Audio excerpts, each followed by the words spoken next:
ప్రణామములు సమర్పణం చేస్తూ అస్మత్ గురు చరణారవిందాభ్యాం నమో నమః. ధర్మపురి లక్ష్మీ నృసింహ పరబ్రహ్మణే నమో నమః.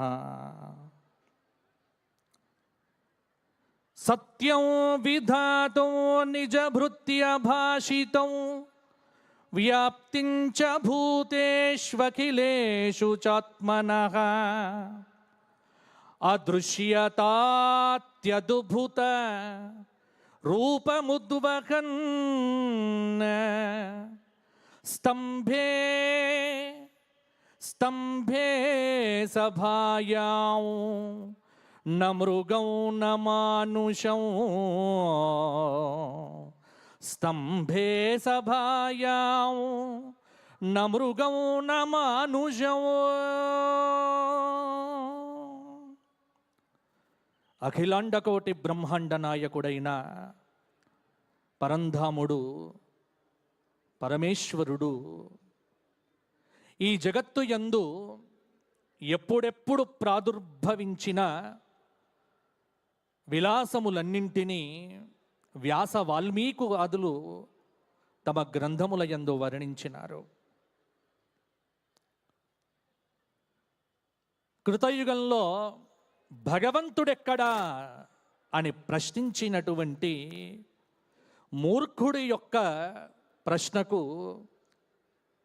పరమభక్తాగ్రగణ్యుడైనటువంటి ప్రహ్లాద కుమారుడు ఇందుగలడందు లేడని సందేహము వలదు చక్రి సర్వోపగతుండు ఎందెందు వెతికి జోచిన అందందే గలడు దానవాగ్రని వింటే.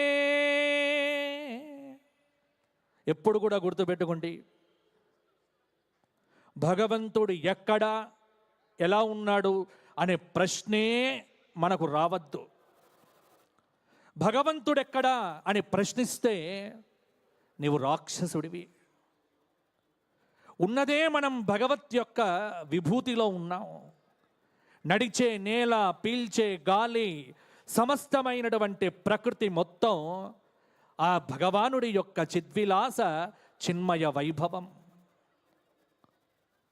పరమ పవిత్రమైనటువంటి ఈ కార్తీక మాసాన ఈ రోజుతో భాగ్యనగరంలో కోటి దీప కాంతుల ఉజ్వలమైనటువంటి ఆ దివ్య మహిమాన అద్భుత ఆ ప్రకాశం అనేటువంటిది విశ్వవ్యాప్తం కావటానికి ఈ రోజుతో అంకురార్పణ కావించబడ్డది. నిన్ననే అడిగారు ఒక ఆయన, ఏం కార్తీక మాసం రాలేదా అని. అదేమిట్రా, కార్తీక మాసం వచ్చి 10 రోజులైపోయింది, ఈరోజు ఈ ఉత్థాన ఏకాదశిరా ప్రబోధ ఏకాదశిరా అని నేను చెప్పా ధర్మ సందేహాల్లో. లేదు స్వామి, మాకు కోటి దీపోత్సవం మొదలు కాలేదు కాబట్టి ఇక కార్తీకం రాలేదని అనుకున్నా అన్నాడు. భక్తి టీవీ కోటి దీపోత్సవము 2012 నవంబర్ 26వ తేదీన కార్తీక మాస శుక్లపక్ష త్రయోదశి రోజున భాగ్యనగరంలో మనందరి భాగ్యవశాత్తు జగద్గురువులైన శ్రీ శ్రీ శ్రీ భారతీ తీర్థ మహాస్వాముల వారి కర కమలముల మీదుగా ఆవిష్కృతమై ఈరోజు 2025 వరకు కూడా అవిచ్ఛిన్నంగా, అద్భుతంగా, అప్రమేయంగా కోటి దీప దివ్య కాంతుల ఈ మహిమాన్విత ఈ ప్రకాశం అనేటువంటిది 196 దేశముల యందు వ్యక్తమవుతూ ఉన్నది. అంటే మనమందరం కూడా గట్టిగా ఒకసారి భక్తి టీవీకి మనం కరతాళ ధ్వనులు చెయ్యాలి. ఈ రోజుతో ఒక అద్భుతమైనటువంటి పండుగ, భగవానుడి యొక్క అస్తిత్వాన్ని, భగవానుడి యొక్క భక్తి సామ్రాజ్య వైభవాన్ని మీకు పంచటానికి ఈ కార్తీక దీపోత్సవం, కోటి దీపోత్సవం. భగవానుడి యొక్క అస్తిత్వం ఎప్పుడూ మనం ప్రశ్నించేది కాదు.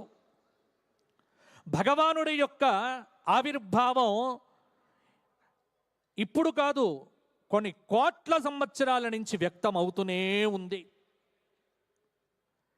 ప్రహ్లాదుడిని కాపాడటానికి ఆ రోజున స్తంభమునందు అవతరించినటువంటి ఆ లక్ష్మీ నృసింహ స్వరూపం కలియుగంలో కూడా వ్యక్తమైంది. మీ అందరికీ తెలియదు.